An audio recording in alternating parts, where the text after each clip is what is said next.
At that time, there was no direct flight from France, so we had to come via Salonique with back 111 small aircraft. I mean, it was crazy. It was crazy. Cyprus had a bad reputation in France at that time. First group that we had and we had to handle, they bought a club, so I was doing the animators, and my wife at that time was selling the excursion. I mean, it was a fabulous story. This is how we started, and she was pregnant as well. I am blessed to be living in this country for the past 40 years, Farah. Blessed. I'm such a lucky man. I'm Farah Shammas. Welcome to Hotel Talk. We hope you enjoy listening to this friendly conversation between people connected by real life in hotels. Hi everyone. Today I've got a very, very special guest with me, someone I've known for many, many years and who is very well known within the tourism sector here in Cyprus and abroad, specifically in France. It is Mr. Christophe Chaillou himself. He is the founder and the managing director of Creative Tours. And also, more recently, he founded and he owns a beautiful wine shop in Limassol called Wine and More. Christophe, thank you for coming. Thank you very much. To the hotel to be with us. Receiving me here. Oh, I'm so excited. And I'm going to get you into listening to podcasts now. That's it. You've opened up a door that you're not returning from. Yeah. So, Christophe, tell us a little bit about your story, because many people listen to this podcast who aren't based in Cyprus, who maybe don't know you, which for us sounds strange. You're obviously French. You obviously live in Cyprus. But tell us your story. Where did you grow up? What happened in your life that led you to It's a big story. Sunny It's a Island? big story. Okay. We want the big story. All right. So I came to Cyprus in 1985. Okay. To get married with a nice Cypriot lady. And we got married. And then I am a hotel... and you met her at university, didn't you? Yeah, I met her in Switzerland in a hotel school. And we came here to see what to do here. But we had a career waiting for us in Europe. This was basically it. And... when we were here, we brought a group of 60 French people for the wedding, friends and family. And for 1 week, it was a big fiesta.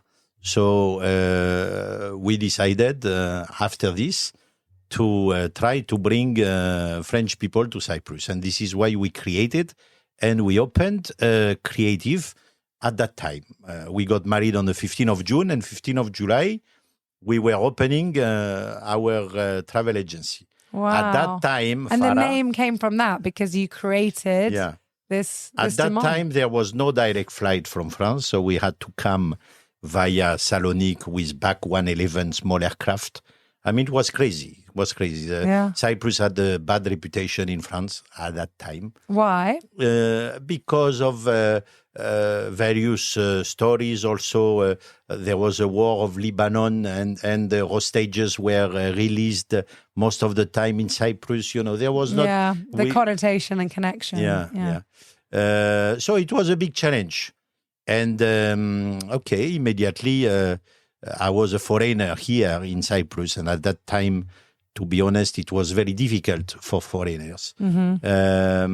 But I managed. I went to a different exhibition, and we received our first tourist in February 86. Wow. Quite quick. And then, of course, networking, attending, doing a good job, being reliable. And this is for individuals as well, not just for groups. No, this is for, we were acting as agent of tour operators and big organization.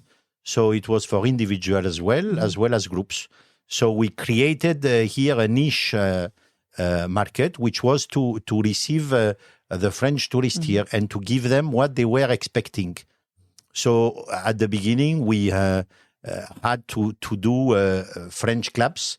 You know, they were expecting animation in the hotel. They were expecting this kind of thing. So the first group that we had and we had to handle, they bought a club. So I was doing the animators. And My wife at that time was selling the excursion. I mean, it was a fabulous story. This is how we started. And she was pregnant as well from my older son. And it was a great beginning. A lot of fun. Yeah, a lot of fun.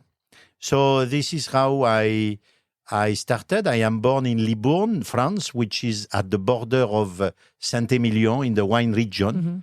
This is a destiny. You will see why. And we have been doing this business now for almost 40 years in this field of tourism. And 2023 looks to be a very good year for French people in Cyprus, because there is, for the first time, a lot of options as far as airline are concerned, seats. So it should be a great year for Cyprus and France. So in 2009, I had the chance to purchase a small business which was called French Depot as well. It was doing with wine and delicatessen from France. And we developed it a lot. And now, after 13 years, we have a big boutique in Limassol. We have also a boutique in Paphos and in Nicosia called Wine and More by French Depot. And during the COVID period, which we were not receiving any tourists, this business were doing quite well. So and everyone was home drinking. Everyone was drinking and eating. So we decided also to have a wine bar in Paphos. We have a wine bar in Paphos as well. And we have now, since July 2022, a restaurant, wine bar restaurant in Limassol, which is called Le Bordeaux. It's in Ayou Andréou. It's a very nice old house, and we are operating it as a restaurant. We have an excellent chef. And mainly the idea is a wine bar with a lot of choice of wine. We have 60 wines by the glass. And we also have some topics that you can find only there, which is a cheestrolet, for example, this old tradition, French tradition. So today the panel is full, no new business in the line, just to concentrate and to work hard for 23, mainly to bring tourists from France here. We expect a big number. So we deal as well as individual clients. We deal with conference, with incentive groups. So we have to create programs to show them around all the variety of the destination. And I am blessed to be living in this country for the past 40 years, Farah. Blessed. I'm such a lucky man. And what is your favorite part of Cyprus? I mean, what is it about Cyprus that makes you love it so much? Okay, I like the people. I like the climate. I like the atmosphere. I like the security. I like the way I raised my 4 kids, my 4 sons, because I think it's a paradise for family. And I am very French. Now we are, of course, going to win the World Cup on Sunday, but I am very Cypriot as well. Yeah, I know. And you learned Greek perfectly, and no, perfectly, no. Let's not be. No, I say that in my standards, Christophe, you're doing pretty well. So I am speaking Cypriot, not Greek. Yeah, me too. That's why this interview's in English. It would have been a completely different thing if we were chatting in Greek. So, okay, you've touched on 2 parts that I wanted to ask you about. You're the father of 4 boys. Yes. What have you learned from that? How has that shaped you? Tell us about being a dad of 4 amazing boys. They're lovely boys. Again, I am blessed. I have 4 fantastic guys in the family. 2, one which is living in Spain. He's a trader, a banker there. He just moved out from England because of the Brexit. And the other 3 are here. The second one is working with me in the restaurant, looking after events, social medias, and other things, Stefan. And then I have the two little guys, Raphael, which is 16 years old, and Nicola, the last one, which is the next basketball star of Cyprus. Wow. So watch this space. And what have they taught you? What has being a dad taught you? Well, it kept me young. We have to be honest. And we do a lot of things together. We are spending some precious time. And of course, I work a lot, but still I find time for them, which is very important. Which is really important. Every year we go for 2 weeks in France to see my mother and to because they have their roots there in the region of Bordeaux, which is next to the Atlantic Ocean. So we have a house there, and we spend usually 2 weeks there. Nice. And this is how they have been raised to keep some of the roots there, but they are very, very Cypriots as well, like me. Well, it's nice to have both cultures and grow up with different cultures and see different things and embrace them to really, So that's amazing. And they speak, they are lucky, they speak 3 languages perfectly. No, it's nothing to complain about, really. Oh, bless you. So you studied hotel management then in Switzerland. Yes. Why? What happened that led you down that path? Well, I was 18. I had my baccalaureate. And then one day my father came to tell me that he had the possibility to arrange for me to go to Glion in Switzerland. And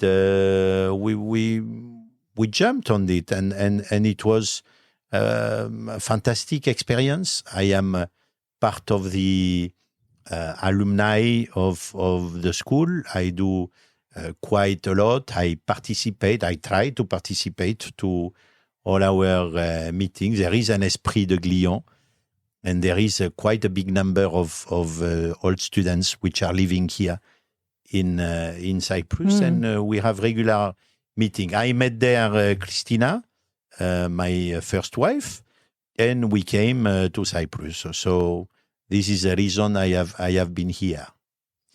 My sister also went to Glion, and I think she goes sometimes to the alumni meetings in London. They're quite fun, from what I hear. And at one point, Creative Tours merged with another company, didn't they? So I don't want to go into that too much, but I think so many people will be interested. What are the pros and cons of merging with companies, like the good things about it and then the less good? Well, at that time, Farah, it was the frenesia of the stock market, if you remember. So we had quite some options to join different groups. And we have decided to make a move.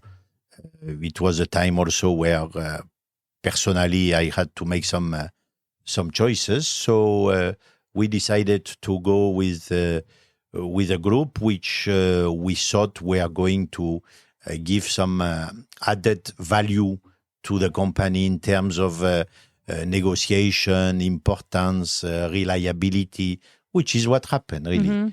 And it has been 20 years now. Can't believe that, 20 years. 20 years already.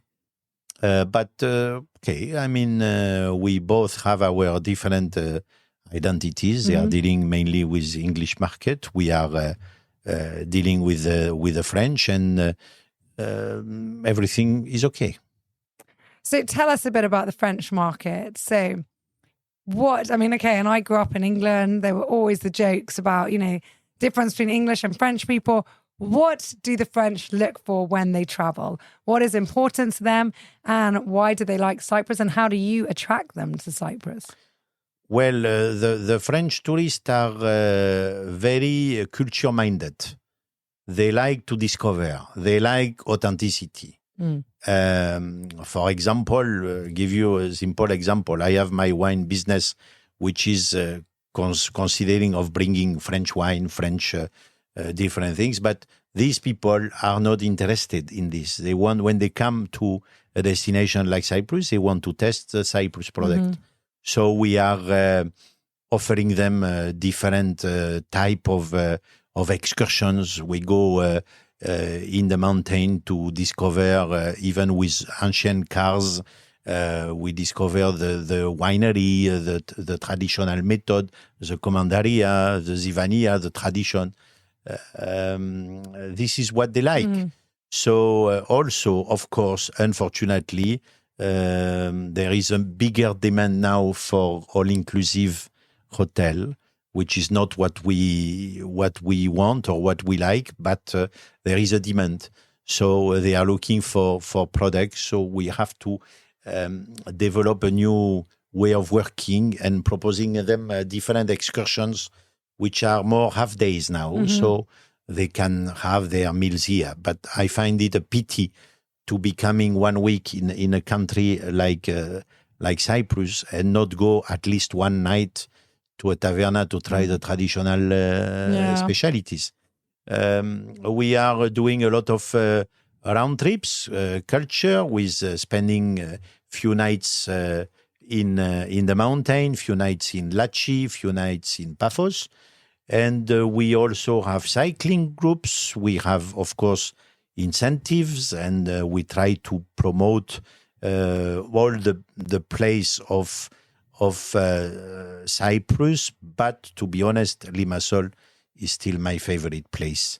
I think that it developed well. There is plenty of things to do. It's a very cosmopolitan city. You can find everything now. Soon we'll have a big casino, big project. But in Cyprus, in the tourism today, you can find every product for anybody. You want charming hotels, you have the Columbia in Pissouri, which is one of my favorite, of course. You want a spa, you want golf, you have absolutely everything. Yeah. You want the top all-inclusive hotel, you come to the San Rafael, of course. There we go. And we have our bed and breakfast and half board. You have a beautiful restaurant by the sea, which is a Sailors. You have now the Golden Monkey, which is a fantastic addition. There we go. I'm not paying Christophe for any of this. I promise. Okay. All right. Yeah. But no, there is, and if you want to have the real balneaire holidays, the nice sandy beach, then you have the option to go to Ayia Napa and Protaras as well, which has been, to be honest, very difficult for us bringing French people, because it was places that they were privileging the British and the Russians. And only, unfortunately, with what is happening to the Russians, we now have some good opportunities to find some... To expand, exactly. To expand and find we had some... to, and we, yeah. Yeah. So it's no, the offer on Cyprus today is exceptional. We have everything for everybody. Everyone. And we are going to have flights now from Bordeaux. I don't know if you are aware. So this is my hometown. So I will be able to go and see my mother, to organize some wine group for some friends which are here. There is a flight to Marseille as well. There is a flight to Toulouse. I mean, it's great to see these developments. Yeah. Great. Amazing. So my last question is, tell us some fun or interesting or memorable stories from all your guests that you've had in so many years, or just fun times that you've had maybe in the office or on trips or in promotions. Too many. Or something that happened with groups that made you laugh. Too many souvenirs. I have to write a book, actually. Yeah. You should. I have to write a book or an encyclopedia of my life, really. But no, I am a bon vivant. I like good life. I like to enjoy. I do everything with this spirit. I like to enjoy myself when I work. And from the morning to late in the night, I do everything with passion as well. So funny stories, plenty. But exhibitions, sleeping with a hotelier in Berlin because I couldn't find a room at the last minute. That was snoring all night. I mean, plenty of fun story. Yeah. Yeah. Oh, so many. So would you recommend someone to go into this industry? Of course. It's actually difficult because our specialty is the French language, and it's quite difficult to find people now after the COVID that wants to work in this sector and who is at the same time fluent French speaking. So we are always looking for good additions to our team. And okay, maybe somebody will hear this exactly. podcast You know where to and apply. will be interested to work with me or with us, well, which is quite fun. Lucky for you, you've got 4 boys as well. So you've just been producing your own employees, hopefully, team members. So my last and final question is from the team, not from me. So you haven't yet listened to our podcast, but all our team at the hotel write a question. They're all in this beautiful crystal bowl. So pick any question you want. Shall I read it for you? And let's see. I haven't said who it's from. Sometimes they do.